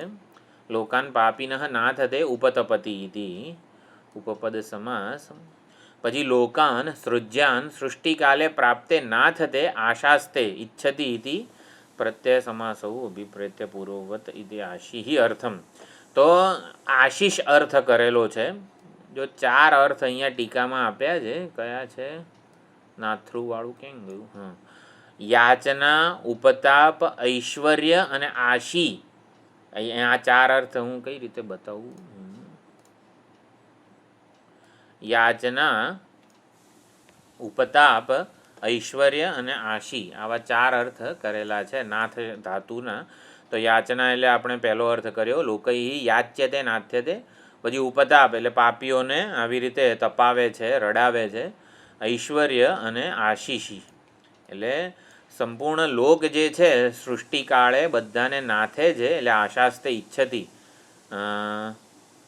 સંપૂર્ણ લોક જે છે ને એને આવી રીતે એની જે આશા કરતા હોય છે, એટલે કે આશીષ, સંપૂર્ણ લોકને આશીર્વાદ આપે છે, એટલે લોકનાથ કીધા છે. અને લોકાન ઈષ્ટે ઐશ્વર્ય, ઈશ શબ્દ જે છે ને એ શાસન કરવાના અર્થમાં છે. One who rules, one who takes over all the lokas, એટલે કે બધાના ઉપર જે શાસન કરે છે. ઐશ્વર્ય ના અર્થ ધરાવનારી આ ધાતુ છે. એટલે ઈષ્ટે ઇતિ ઈશ એટલે કે સંપૂર્ણ લોક ઉપર જે શાસન કરે છે, જેનું સંપૂર્ણ જગતમાં એક હથ્થું શાસન છે. સંપૂર્ણ જગત જેના શાસનની બહાર જતું રહ્યું હોય અને કયા વગર ભગવાનના નિયંત્રણ વગર ચાલતું હોય ને એવું નથી. આમ ઘણો બધો ઓલો ટ્રાફિક જામ થઈ જાય પછી તો કોઈ ટ્રાફિક પોલીસનું માને નહીં, પછી તો ધનાધન આમ તેમ જતા રહે બધા, કોઈ ટ્રાફિક પોલીસને ગણકારે નહીં. બહુ વરસાદ પડતો હોય ને ટ્રાફિક જામ થઈ જાય, પણ એવું અહીંયા કશું ભગવાનની સૃષ્ટિમાં એવું નથી. ભગવાન લોકનાથ છે એટલે જગત ભગવાનના નિયંત્રણની બહાર જતું રહ્યું હોય ને, હારો ગમે ત્યાં આટલો બધો વરસાદ પડે છે, ગમે ત્યાં આ થાય છે, ગમે ત્યાં ગરમી પડે છે, તો આમ લાગે આપણને કે ભગવાન બરોબર હજી આમ નિયંત્રણ કરતા લાગતા નથી, એવું થાય આપણને. પરંતુ એવું નથી. ભગવાનના સંકલ્પપૂર્વકની સૃષ્ટિ છે. એટલે આ જે હું બોલી રહ્યો છું ને તમે સાંભળી રહ્યા છો એ ભગવાનના સંકલ્પમાં જ છે. એટલે જ્યાં કોઈ પણ વિનાશ, જ્યાં કન્સ્ટ્રક્ટિવ ડિસ્ટ્રક્શન ન હોય, સર્જનાત્મક ભગવાનનો વિનાશ સર્જનાત્મક હોય છે. એટલે જ્યાં સર્જનાત્મક વિનાશ ના હોય ને બધું માનવે ઊભું કરેલું છે, મનુષ્યએ પોતાની સ્વાર્થી વૃત્તિથી ઊભું કરેલું છે. ભગવાનનો વિનાશ છે ને સર્જનાત્મક હોય છે. નવસર્જન, આ ભગવાને મહાભારતના યુદ્ધમાં 18 અક્ષૌહિણી સેનાનો ધનોત્પનોત કાઢ્યો પણ એ બધા અધર્મીઓનો નાશ કર્યો. નવસર્જન જે છે ને, નવી પરંપરા, નવા ધર્મનું આવી રીતે પ્રતિપાદન એ વખતે થયું. એટલે કે સર્જનાત્મક વિનાશ છે ભગવાનનો. જે કંઈ પણ આડેધડ વિનાશ થાય છે તો મનુષ્યની મનુષ્ય જ એના માટે જવાબદાર છે. લોકો વડે એટલે 4 અર્થ આપણે લોકનાથના જોયા, નાથ ધાતુના. લોકનાથમ મહદ્ભૂતમ. મહદ્ભૂતમ આ શબ્દ ક્યાંય આવેલો છે? આપણે ભણ્યા હોઈએ એવું કંઈ? બધાને તો નહીં ખબર હોય. જો કે મનુભાઈ,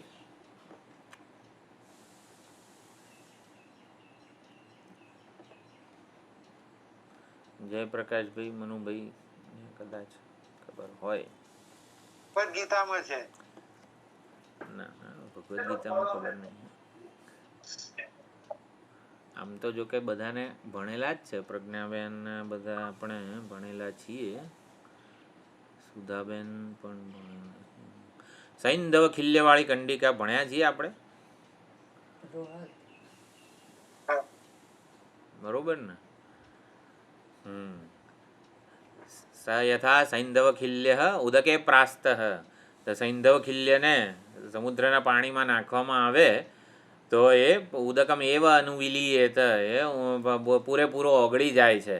એ ન ઇવ ઉદગ્રહણાય ઇવસ્યાત, એ પાછો હાથમાં લઈને ખેંચી શકાતો નથી. એવી રીતે આ જીવાત્મા ચૈતન્યનો ખિલ્ય છે, એને મહદ્ભૂતમ, એટલે એ વખતે ત્યાં મહદ્ભૂત શબ્દ વાપરેલો છે. બૃહદારણ્યક ઉપનિષદ, યાજ્ઞવલ્ક્ય મૈત્રેયી જે સંવાદ છે ને એમાં મહદ્ભૂતમ. તો મહદ્ભૂતમ જે છે શબ્દ, તો ચૈતન્ય જેમ સૈંધવ ખિલ્ય મીઠાના ગાંગડાને જ્યારે એના મૂળ ઉપાદાન સમુદ્રના, જો ગમે તે ગ્લાસના પાણીમાં નથી કીધું, સમુદ્રના પાણીમાં કીધું છે.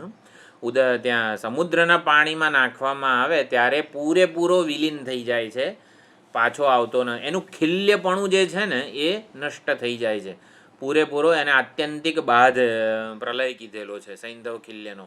બીજી વખત એ ગાંગડો હાથમાં આવતો નથી. તેવી રીતે આ ચૈતન્યના ખિલ્યને, જીવ કોણ છે? ચૈતન્ય ખિલ્ય. ખિલ્ય એટલે હિમશિલાને ખિલ્ય કહેવાય, ઘન સ્વરૂપ. એમાં ચૈતન્યનો ખિલ્ય છે, ચૈતન્યનો ટુકડો છે. તો ચૈતન્યના ટુકડાને ચૈતન્ય મહાસાગરમાં ડૂબાડવાનો છે. બહુ સુંદર ત્યાં બધી વ્યાખ્યાઓ મહદ્ભૂતમની ભાષ્યકારે કરેલી છે. ચાલો એકવાર જોઈ લઈએ.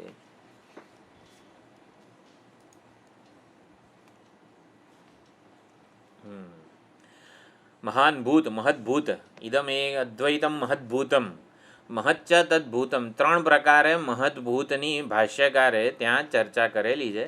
મહચ્ચ તદ્ભૂતમ ચ મહદ્ભૂતમ સર્વમહત્તરત્વાદ આકાશાદિ કારણત્વાચ્ચ. અને ત્રિષુ અપી કાલેષુ ભૂતમ સ્વરૂપ અવ્યભિચારાત સર્વદા એવ પરિનિષ્પન્નમ ત્રૈકાલિકો નિષ્ઠા પ્રત્યય. 3 વ્યુત્પત્તિ આપેલી છે મહદ્ભૂતની. જે મહાન છે અને ભૂત છે વગેરે, આકાશાદિનું કારણ છે, વ્યાપક છે, અને જે નિષ્ઠા. જો ભૂત શબ્દ એ બ્રહ્મસૂત્રનો ટેકનિકલ શબ્દ છે. ભૂત વસ્તુ, બ્રહ્મ કે પરમાત્મા ભૂત છે. ભૂત છે એટલે જે હવે જન્મીને અસ્તિત્વમાં આવે છે. જીવ જે છે ને એ ભવન ક્રિયામ અનુભૂય ભૂતવા ભવિતા વાન ભૂય. શું હતું? ન જાયતે મ્રિયતે વા કદાચિત નાયમ ભૂતવા ભવિતા વાન ભૂય. જેટલા પણ જીવો છે ને એ બધા જન્મીને અસ્તિત્વમાં આવે છે. આપણો જન્મ ના થયો તો અસ્તિત્વ આપણું કહેવાય? ના કહેવાય. આપણે ઘડો છે ને જન્મીને અસ્તિત્વમાં આવે છે. જન્મ્યા વગર કોઈએ ઘડો છે એવો વ્યવહાર નથી કરતું. માટી છે એવું જ થાય છે. તો આપણે બધા પણ આવી રીતે જન્મીને અસ્તિત્વમાં આવે છે.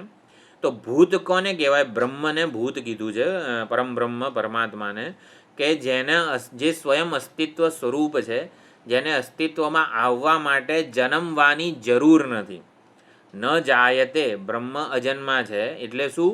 જેને જન્મવાની જરૂર નથી. જન્મવાની જરૂર નથી એટલે શું? હું છું, અલા મારી કોઈક નોંધ લો. એટલે જેને અસ્તિત્વમાં આવવા માટે જન્મવાની જરૂર નથી ને એને અજન્મા કહેવાય. અજન્મા એટલે જન્મતો નથી એવું નહીં, એવો અર્થ નથી. અજન્મા એટલે જેને જન્મવાની જરૂર નથી.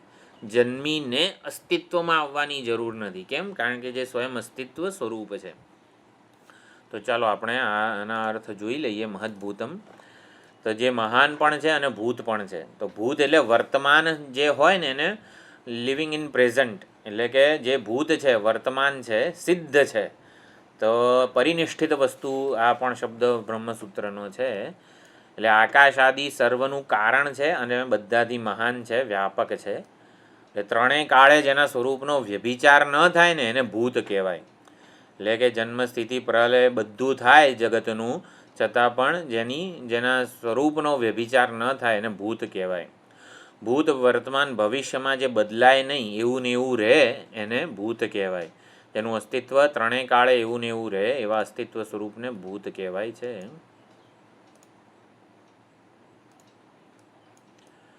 ભૂભવતી હોવાપણું જેમાં હંમેશા હોય, એટલે ત પ્રત્યય નિષ્ઠા પ્રત્યય કહેવામાં આવે છે. એટલે ભવતીને ત પ્રત્યય લાગે ક્રિયાપદને એટલે ભૂત શબ્દ બને છે કે જેમાં હોવાપણું નિષ્ઠા છે. એટલે નિષ્ઠાના અર્થમાં હોવાપણું છે. એટલે એ ક્યારેય બદલાતું નથી, ત્રણેય કાળે રહેવાવાળું.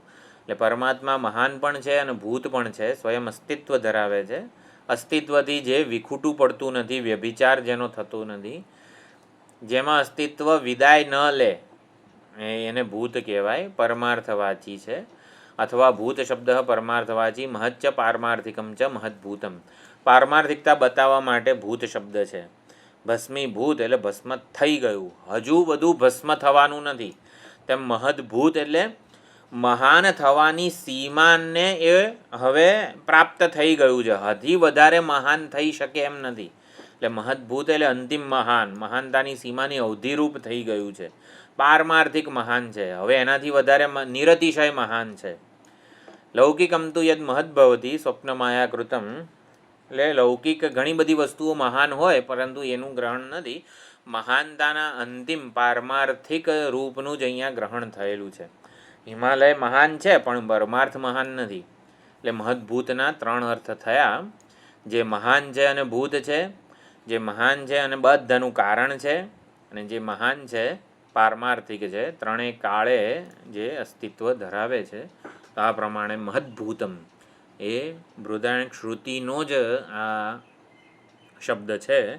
મહદ્ભૂતમ એટલે હંમેશા જે આવી રીતે રહે, જેનું અસ્તિત્વ નિષ્ઠા રૂપ છે. નિષ્ઠારૂપ એટલે પ્રતિષ્ઠારૂપ, એનાથી એ વિચલિત ન થાય, આમ જરાક આમ તેમ ખસી ન શકે અસ્તિત્વથી. એટલે અસ્તિત્વ જેનામાં અવ્યભિચારી રૂપે રહેલું છે એ જે વિશ્વસનીય ભરોસા લાયક છે.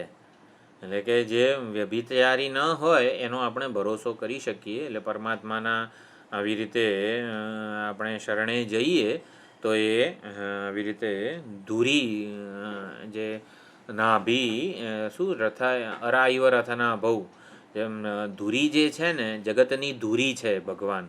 એટલે એ પરિવર્તનશીલ નથી, એ બદલાઈ જાય એવી નથી. આખું જગત એના આધારે ચાલી રહ્યું છે, એટલે મહદ્ભૂત છે. બીજો શબ્દ બહુ સરસ છે. શું છે? મહદ્ભૂતમ સર્વભૂત ભવોદ્ભવમ. જો આમાં ક્યાં ગયું?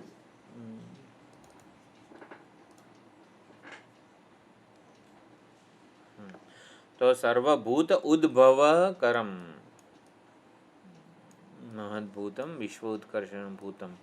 સર્વભૂત ભવ અને ઉદ્ભવ બે શબ્દ છે. ભવોદ્ભવમ શબ્દ જે છે ને એમાં સર્વભૂતનો ભવ છે અને સર્વભૂતોનો ઉદ્ભવ છે પરમાત્મા.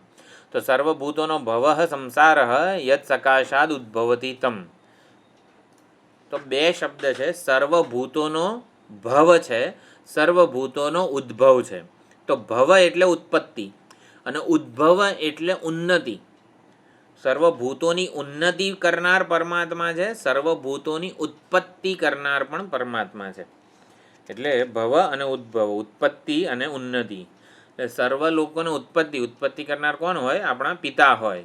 તો પરમાત્મા સર્વ જીવોના પિતા છે અને સર્વ જીવોનો ઉન્નતિ કરનાર છે. જેમ કે આપણે સેવક અને સ્વામી હોય તો સેવક સેવા કરે તો એની ઉન્નતિ થાય.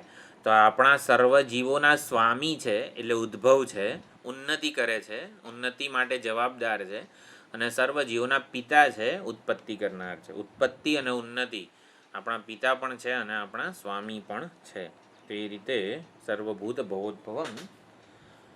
પછી છે 15મો શ્લોક.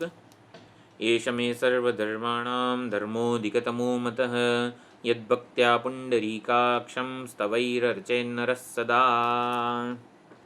તો સર્વધર્મોમાં આ મારા મતે ભીષ્મ પિતામહ કહે છે, મારા મતે સર્વ ઉત્કૃષ્ટ ધર્મ છે. પરમો મતઃ, પરમ મત છે મારો.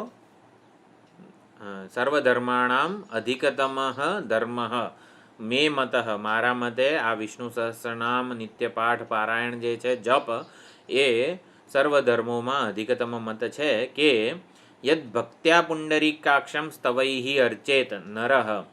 તો નર જે મનુષ્ય છે એ સદા ભક્તિપૂર્વક પુંડરીકાક્ષ કમળનયન જે ભગવાન છે એનું સ્તવન દ્વારા, સ્તુતિ દ્વારા અર્ચના કરે, એ મારા મતે સર્વધર્મોમાં ઉત્કૃષ્ટ ધર્મ છે. તો અહીંયા ચલો ટીકાકાર જોઈ લઈએ. આપણે પહેલાં સામાન્ય અર્થ સમજી લઈએ. તો એષ મે સર્વધર્માણામ ધર્મોધિકતમો મતઃ. તો પુંડરીકાક્ષ, પુંડરીક એટલે શ્વેત કમળ. તો જે અસંગ શ્વેત કમળ અસંગતાનું પ્રતીક છે, પવિત્રતાનું, શુદ્ધતાનું પ્રતીક છે. તો આવી રીતે ભગવાનની આરાધના, સ્તુતિ ભક્તિપૂર્વક કરીએ એ શ્રેષ્ઠ ધર્મ છે. પુંડરીકાક્ષ કેમ કીધું છે? પુંડરીક એટલે હૃદય કમળ. તો હૃદય કમળનું જે અક્ષ છે, હૃદય કમળમાં જે પ્રકાશી રહ્યું છે હું રૂપે, હૃદય કમળમાં હૃદયસ્થ ચૈતન્ય સ્વરૂપે જે વાસુદેવ આત્મ સ્વરૂપે સર્વ જીવોમાં પ્રકાશી રહ્યા છે, એ પુંડરીકાક્ષ. એટલે કે અહીં સીધું કીધું, ભગવાનની પોતાનાથી અભિન્ન સ્વરૂપે હૃદયમાં જે આત્મ સ્વરૂપે બિરાજમાન છે, એ હૃદયસ્થ ચૈતન્ય સ્વરૂપે આરાધના, સ્તુતિ વગેરે નર એટલે કે મનુષ્યએ કરવી જોઈએ. ઈશ્વરની આરાધના હોય, હૃદયસ્થ ઈશ્વરની આરાધના હોય, ઈશ્વરનો જીવનમાં પ્રવેશ હોય, એ સર્વોત્કૃષ્ટ ધર્મ છે, એવું ભીષ્મ પિતામહ કહે છે. એટલે ભક્તિ એટલે તત્પરતા અને શ્રદ્ધાપૂર્વક આપણા જીવનમાં ઈશ્વરની આરાધના હોવી જોઈએ, તો ઈશ્વર પ્રસન્ન થાય છે. અને આપણા પૂજ્ય Swamiji more of Ishwara less of I, I એટલે સ્મોલ આઈ, ઈગો, એટલે કે મોર ઓફ ઈશ્વરા, ઈશ્વરનો જીવનમાં પ્રવેશ હોય એટલે ઈશ્વર વધુ ને વધુ આપણા માલિક બનતા જાય, અને અહંકાર જે છે, જે પોતાને બધી પ્રવૃત્તિઓનો, ઇન્દ્રિયોનો, મનનો, બુદ્ધિનો માલિક સમજે છે, એ એનું માલિકીપણું જે છે એ ઘટતું જાય. મોર ઓફ ઈશ્વરા લેસ ઓફ આઈ, એને ઈશ્વરની આરાધના કહેવામાં આવે છે. એટલે એનાથી આપણે વાસ્તવિકતા, જે રિયાલિટી છે, એની વધારે ને વધારે નજીક જતા જઈએ, એ વાસ્તવિકતા છે. સર્વમ ખલુવિદમ બ્રહ્મ એ જ્ઞાન છે, એટલે કે વાસ્તવિકતા છે. તો જેમ જેમ ઈશ્વર આરાધના વગેરે થાય એમ એમ સત્યની, વાસ્તવિકતાની નજીક જતા જઈએ, વાસ્તવિકતાનો આપણને લાભ મળતો જાય. અને જે કંઈ પણ ઈશ્વર સિવાયનું આપણને જગતમાં દેખાય છે ને, એના માટે આપણે ઓબ્જેક્ટિવ બનતા જઈએ. જેમ જેમ ઈશ્વર આરાધના જીવનમાં પ્રવેશ પામે એમ એમ ઈશ્વર સિવાયનું આપણને જે કંઈ, હવે સર્વમ ખલુવિદમ બ્રહ્મ આપણને ધારો કે નથી જણાતું, ઓળખાતું, તો ઈશ્વર સિવાયનું બધું બહુ એ જણાય છે.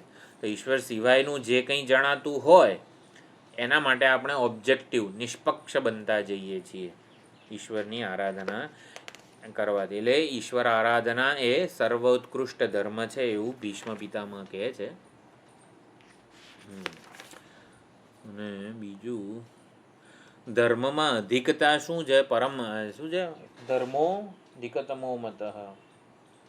અધિકતા શું છે ધર્મમાં? કે ઈશ્વર આરાધના રૂપી જે ધર્મ છે એ બીજા કોઈને હાનિ પહોંચાડતો નથી, એ એની અધિકતા છે. એમાં ખાલી પોતાની જાતનું જ સમર્પણ જરૂરી છે. શ્રદ્ધા ભક્તિ વગેરેમાં આપણે કંઈ બીજી વસ્તુ હોમવાની નથી, કંઈ ત્યાગ સમર્પણ કરવાનું નથી. પોતાના જ આગ્રહો, નિર્ણયો વગેરે જે છે એનું જ સમર્પણ છે. એટલે ઈશ્વર આરાધના હોવી એટલે શું? વ્યક્તિત્વની જેટલી બધી આગ્રહ, અપેક્ષાઓ, માન્યતાઓ વગેરે જે છે એનું સમર્પણ છે. એટલે સૌથી વધારે ઉત્કૃષ્ટ ધર્મ છે. એમાં બીજા કશા દેશકાળ વસ્તુ દ્રવ્ય વગેરે વ્યક્તિની મદદ લેવાની કંઈ જરૂર નથી. એમાં સમર્પણની ભાવના જ અગત્યની છે. એટલે યજ્ઞ યાગ દ્વારા જે ફળ મળે છે એ સ્તુતિ આરાધનાથી મળી જાય છે. એટલા માટે પણ ઉત્કૃષ્ટ ધર્મ કીધો છે. હવે અહીંયા એક શબ્દ છે નર. સ્તવૈહિ અર્ચેત નરહ સદા. તો નરહ કીધું છે. તો નર એટલે મનુષ્ય આપણે ધારીએ તો નરહ, નરનું નરત્વ શું છે, મનુષ્યત્વ શું છે? તો નરહ એવ નારમ. નારમ એટલે નરનું મૂળ, એટલે નારનું મૂળ નર છે. તો નાર શું છે? ભગવાન પોતે છે. એટલે નારાયણ શબ્દની વ્યુત્પત્તિ પણ ઘણી બધી વખત આપણે ધારો કે ભગવદ્ ગીતાના ઉપોદ્ઘાતમાં પણ આનંદગીરીએ નારાયણ શબ્દની વ્યુત્પત્તિ આપી છે. ઉપોદ્ઘાત જે છે ને શું છે? નારાયણ પરો વ્યક્તાત અંડમ અવ્યક્ત સંભવમ. મંગલાચરણ ભાષ્યકારનો જે શ્લોક છે ને એમાં નારાયણ શબ્દની વ્યુત્પત્તિ બહુ સુંદર રીતે આનંદગીરીએ આપી છે. અને આમાં પ્રજ્ઞાનામશુ પ્રતાનૈ સ્થિરચર નિકર વ્યાપિભેર વ્યાપ્ય લોકાન, શું હતું એ? માંડુક્યનું મંગલાચરણ છે ને એમાં પણ નારાયણ શબ્દની આનંદગીરી વ્યાખ્યાકારે વ્યુત્પત્તિ આપેલી છે. તો નરહ એવ નારમ, નારમ દદાતી ઇતિ નારદઃ, એવી રીતે પણ વ્યુત્પત્તિ છે. તો ભગવાનની સ્તુતિ આરાધના થાય ને એ જ નરનું નરત્વ છે. નાર એટલે ભગવાનની સ્તુતિ આરાધના.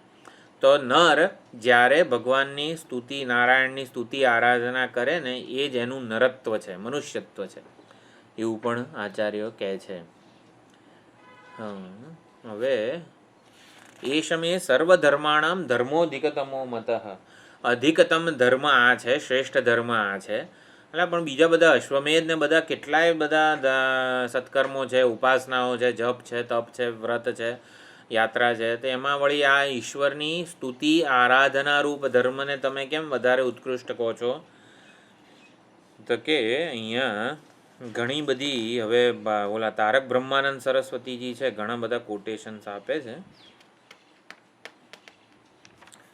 સતયુગમાં જ્ઞાનનું મહત્વ હતું, ત્રેતામાં ધ્યાનનું, દ્વાપરમાં યજન એટલે કે કર્મનું, યજ્ઞયાગ અથવા તો કર્મનું મહત્વ હતું, અને કળિયુગમાં નામ સંકીર્તન, નામ સ્મરણ. એટલે સતયુગમાં જે ફળ જ્ઞાનથી મળે, બુદ્ધિથી મળતું હતું, એ જ ત્રેતામાં ધ્યાનથી મળે છે, એ જ દ્વાપરમાં કર્મ કરવાથી મળે છે, અને કળિયુગમાં નામ સ્મરણ સંકીર્તનથી મળે છે.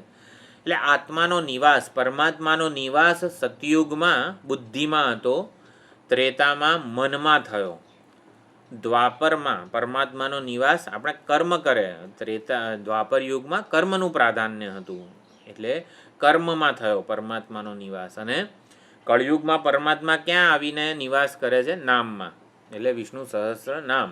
એવી રીતે જો આપણે ટીકામાં જોઈએ એટલે પેલું જરાક શું કહેવાય, ટોણો તો નહીં પણ જરાક આમ ઠેકડી ઉડાડે છે આચાર્ય કે કળિયુગમાં નામમાં પરમાત્માનો નિવાસ છે. એટલે આ તો પેલું વૃક્ષારોપણનો કાર્યક્રમ હોય કે શું પેલો સફાઈ દિવસ એવું કંઈક હોય તો આપણા બધા જે અધિકારીઓ છે એ કેવું કરે, પેલા ફોટા પાડે એમાં સફાઈ, હાથમાં ઝાડુ લઈને વગેરે વગેરે. એટલે ફોટા પાડવાનું કામ કેટલી 2 મિનિટમાં પતી જાય ને. અને પણ સફાઈ કાર્યક્રમ, વૃક્ષા કાર્યક્રમનું જે વ્યાખ્યાન હોય એ અધિકારી નેતા વગેરે 1 કલાકનું આપે. એટલે વાણી અને કર્મ, વાણી લાંબી છે અને કર્મમાં ઓછું છે. એટલે નામ, એટલે કળિયુગમાં નામનું મહત્ત્વ વધારે છે, દ્વાપરમાં કર્મનું મહત્ત્વ વધારે હતું એમ. અત્યારે વ્યાખ્યાન જાણે કે લાંબુ થઈ ગયું છે, કર્મો ઓછા થઈ ગયા છે એમ. એટલે આ તો ખાલી સમજવા માટે. તો નરનું નર આપણે ટીકા જોઈ લઈએ. પંચમઃ પ્રશ્ન પરિહ્રિયતે. 5મો જે પ્રશ્ન હતો કમ અર્ચંત એ સર્વેષાં વેદલક્ષણાં ધર્માણામ એષઃ વક્ષ્યમાણ ધર્મ અધિકતમઃ. તો બધા જે વેદ લક્ષણ ધર્મ છે એમાં અધિકતમ ધર્મ આ છે વિષ્ણુ સહસ્રનામ. યદ ભક્ત્યા પુંડરીકાક્ષમ સ્તવૈરર્ચે નરસ સદા, એટલે ભક્ત્યા એટલે તાત્પર્યેણ, જો ભક્તિનો અર્થ તત્પરતા, શ્રદ્ધાવાન લભતે જ્ઞાનમ તત્પરઃ, તત્પરઃનો અર્થ ભક્તિ થયો છે. ભક્તિ એટલે તત્પરતા એટલે કે વરણ, આ એનું ઉદ્દેશ્ય આપણે જે 8મા અધ્યાયમાં હમણાં જોયું નીલકંઠમાં, ઉદ્દેશ્ય એક હોય, ભાવ એક હોય, વસ્તુ એક હોય, અને ચોથું કંઈક હતું ભક્તિ, અનન્ય ભક્તિ વગેરેનો અર્થ ઉદ્દેશ્ય, ભાવ, વસ્તુ અને ચાલો હશે કંઈ ખબર નહીં, હું ભૂલી ગયો છું. એટલે યદ ભક્ત્યા એટલે તાત્પર્ય વરણ, આપણે કોને વરેલા છીએ, વિષ્ણુ સહસ્રનામ કરીએ છીએ પણ કયા ઉદ્દેશ્યથી કરીએ છીએ. પુંડરીકાક્ષની આરાધના છે એટલે પુંડરીકાક્ષમ હૃદય પુંડરીકે પ્રકાશમાનમ વાસુદેવમ સ્તવૈ ગુણસંકીર્તન લક્ષણૈ સ્તુતિભિ સદા અર્ચેત સત્કારપૂર્વકમ અર્ચનમ કરોતિ, એટલે અત્યંત પ્રેમ આદરપૂર્વક આ અર્ચના થાય. નરઃ મનુષ્ય ઇતિ યત એષઃ ધર્મ સંબંધ. તો અહીંયા પુંડરીકાક્ષ એટલે હૃદય પુંડરીકમ તત્સ્થમ અંતઃકરણમ, પુંડરીકમ એટલે અંતઃકરણમ, દહ્રમ જેને કીધું છે, તદ અક્ષણોતિ વ્યાપનોતિ ઇતિ. તો પુંડરીકાક્ષ, અક્ષ એટલે શું? વ્યાપનોતિ. તો હૃદય કમળમાં જે વ્યાપી ગયેલા છે, હૃદય કમળને જે પોતાનું નિવાસસ્થાન બનાવેલું છે એને હૃદય પુંડરીકાક્ષ કહેવાય છે. તત્ સંબંધાદ અભિવ્યક્તિ હિ એવ, તો પરમાત્માની હૃદય કમળમાં હું રૂપે જે અભિવ્યક્તિ છે એટલે જ એમને પુંડરીકાક્ષ એવું નામ મળેલું છે. તો સ્તવ શબ્દાત પ્રકૃત્યા સાચ અભેદે અભેદશ્ચ, ચાલો જવા દઉં. સત્કારપૂર્વકમ ઉત્તમમ પ્રતિ પ્રેરણમ યદ આત્મક અધિષ્ટવાચિના. ખાસી એવી સંસ્કૃતની ચર્ચા કરે છે આ તારક બ્રહ્માનંદજી. સ્તુતિ લક્ષણસ્ય ધર્મસ્ય આધિક્ય હેતુ આકાંક્ષા ઉદ્ભાવ્ય. પછી સ્તુતિ જે છે ભગવાનની આરાધના છે એને ધર્મની અધિકતા કેમ કહો છો? તો એ કીધું છે યાગ હોમ વગેરે ધર્મોમાં હિંસા વગેરે રહેલી છે, ઋગ્વેદ ચરુ પુરોડાસ વગેરે બધામાં, પરંતુ આ ભગવાનની આરાધનામાં કોઈ હિંસા નથી. એટલે અહીંયા મેં જે આ શ્લોક કીધો ધ્યાયન કૃતે, કૃતયુગમાં આવી રીતે ધ્યાનની યજન યજ્ઞૈ ત્રેતાયામ, તો ત્રેતામાં યજનની, દ્વાપરે અર્ચનની, યદાપનોતિ તદાપનોતિ કલૌ સંકીર્ત કેશવમ. આમ બીજા બધા 2-3 જે હોય તો સતયુગમાં જ્ઞાનની, ત્રેતામાં ધ્યાનની, દ્વાપરમાં યજનની અને કળિયુગમાં નામની પ્રધાનતા છે. એટલે આ પ્રમાણે પણ સમજી શકાય છે. કલૌ સંકીર્ત કેશવમ, કળિયુગમાં કેશવનું સંકીર્તન. જપ્યે નૈવ તુ સંસિદ્ધેત બ્રાહ્મણો નાત્ર સંશય, અહીંયા સંશય કરવો જોઈએ નહીં. પરમાત્મા જપ્યે ન, જપ વડે જ સંસિદ્ધિ એ પ્રાપ્ત થાય છે. કુર્યાદ અન્ય નવા કુર્યાદ મૈત્રો બ્રાહ્મણ ઉચ્યતે, તો બ્રાહ્મણ એને કહેવાય જે જપ વડે પરમાત્માને સિદ્ધ કરે છે. જપસ્તુ સર્વધર્મેભ્ય પરમો ધર્મ ઉચ્યતે, આપણે વિષ્ણુ સહસ્રનામનો જપ કરીએ છીએ. વિષ્ણુ સહસ્રનામ 171 શ્લોકનો એક મંત્ર છે, એક જ મંત્ર છે. અસ્ય શ્રી વિષ્ણોર દિવ્ય સહસ્રનામ સ્તોત્ર મંત્રસ્ય, ભગવાન વેદવ્યાસ ઋષિ એ પ્રમાણે. તો એ જપ શું છે? જપે વિનિયોગ એવું પણ આપણે બોલતા હોઈએ છીએ. અહિંસયા ભૂતાનામ જપયજ્ઞ પ્રવર્તતે, તો આ જપયજ્ઞ છે, યજ્ઞાનામ જપયજ્ઞોસ્મિ એ મારી વિભૂતિ છે એવું ભગવાને કીધું. એ સમયે સર્વધર્માણામ ધર્મોધિકતમો મત, આધિક્ય શું છે? આવી રીતે આ છે. બરોબર. એટલે જપની આ પ્રમાણે આપણે અધિકતા સમજ્યા કે પોતાનું જ એમાં સમર્પણ કરવાનું છે, પોતાના આગ્રહોનું, માન્યતાઓનું, અપેક્ષાઓનું વગેરે. ઈશ્વરની આરાધનામાં ઈશ્વર જ માલિક છે, સ્વામી છે, એટલે એ જ અંતર્યામી છે. એટલે બધો યશ આપણે ઈશ્વરને આપીએ છીએ, અહંકારને યશ લેવા દેતા નથી. એટલા માટે પણ એ અધિકતમ ધર્મ છે. બરોબર. હવે બીજું તો આમાં નથી બહુ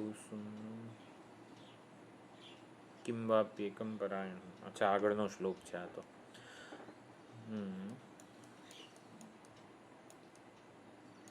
તો આગળનો શ્લોક છે 16મો. પરમં યો મહત્તેજઃ પરમં યો મહત્તપઃ પરમં યો મહદ્બ્રહ્મ પરમં યઃ પરાયણમ.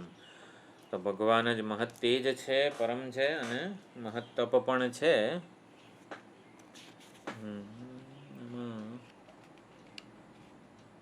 બીજું કંઈ ખાસ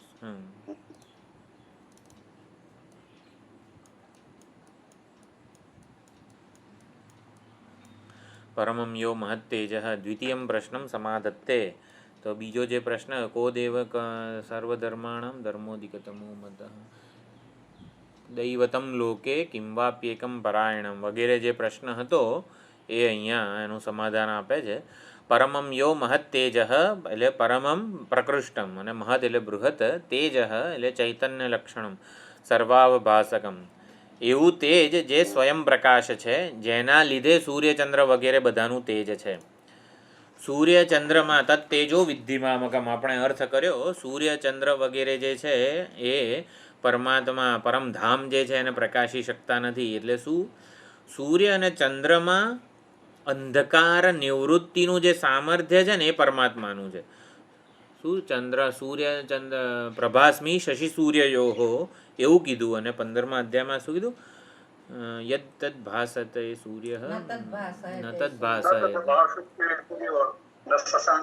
પાવક અને યદાદિત્યગતમ તેજ જગત ભાસયતે ખિલમ. એ જે કીધું છે એટલે શું? જગતને અવભાસિત કરનારું જે સૂર્યનું તેજ છે એ મારું તેજ છે. એટલે શું? સૂર્ય ચંદ્રમાં જો બે વસ્તુ છે. અજ્ઞાન કે અજ્ઞાનરૂપી અંધકાર નિવૃત્ત કરે છે. જો સૂર્યની અત્યારે પ્રકાશે છે તો આપણને અનેકવિધ વસ્તુઓનું જગતમાં જે પ્રવર્તમાં જે છે એનું જ્ઞાન થાય છે.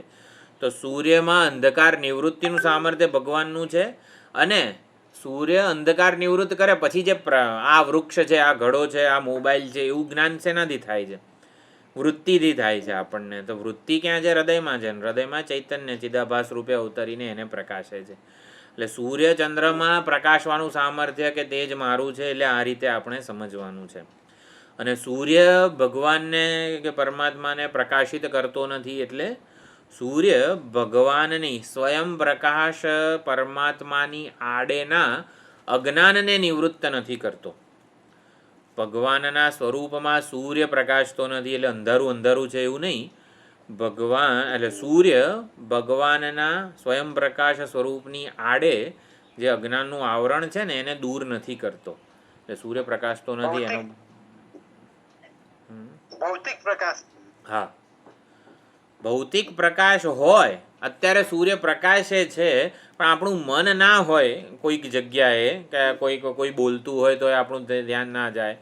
એટલે સૂર્યપ્રકાશ ભૌતિક પ્રકાશ પણ વસ્તુઓને કે ઘટનાને જણાવે છે એવું નથી. એટલે ચૈતન્ય સ્વરૂપ હોય એનું વૃત્તિ જન્મે. એટલે અંધકાર દૂર કરવો એનાથી કંઈ જ્ઞાન નથી થતું એમ. અંધકાર દૂર કર્યા પછી પણ એ ચૈતન્ય જ્યોતિ જે હૃદયમાં છે એ વૃત્તિ રૂપે વૃત્તિમાં પ્રતિફલિત થાય ને પછી જ જ્ઞાન થાય છે. ભૌતિક પ્રકાશ ઇનફ નથી. આધ્યાત્મિક જે ઓલું છે એ જ હકીકતમાં ઉજાળે છે. એ રીતે થયું છે. તો શેમાં આવ્યું આ મહત્વ? હા, એને અનુવૃત્તિ કહેવાય. અનુવૃત્તિ કહેવાય ના. અનુવૃત્તિ કહેવાય ના. અનુવૃત્તિ શબ્દ શેમાં આવે? એટલે બ્રહ્મસૂત્રમાં બ્રહ્મ શબ્દની અનુવૃત્તિ કીધી છે. અને અનુવૃત્તિ એટલે જે પાછલું હોય ને અનુવાદ અનુવૃત્તિ વગેરે એ પહેલાં જે જ્ઞાનીને જ્ઞાન થાય પછી એ કોળિયો જે છે અન્નનો એ મોઢામાં જ નાખે છે. નાકમાં કેમ નથી નાખતો? કારણ કે પહેલાં કોળિયાને મોંમાં મૂકવાના જ સંસ્કાર હતા. પહેલાં એ કંઈ જ્ઞાન થયા પહેલાં નાકમાં નહોતા નાખતા, એ મોઢામાં જ નાખતા હતા. એને બાધિત અનુવૃત્તિ કીધી છે. કે પૂર્વના સંસ્કારો ભાઈ પહેલાં ઓલો કેરળના બંધ થઈ ગયું.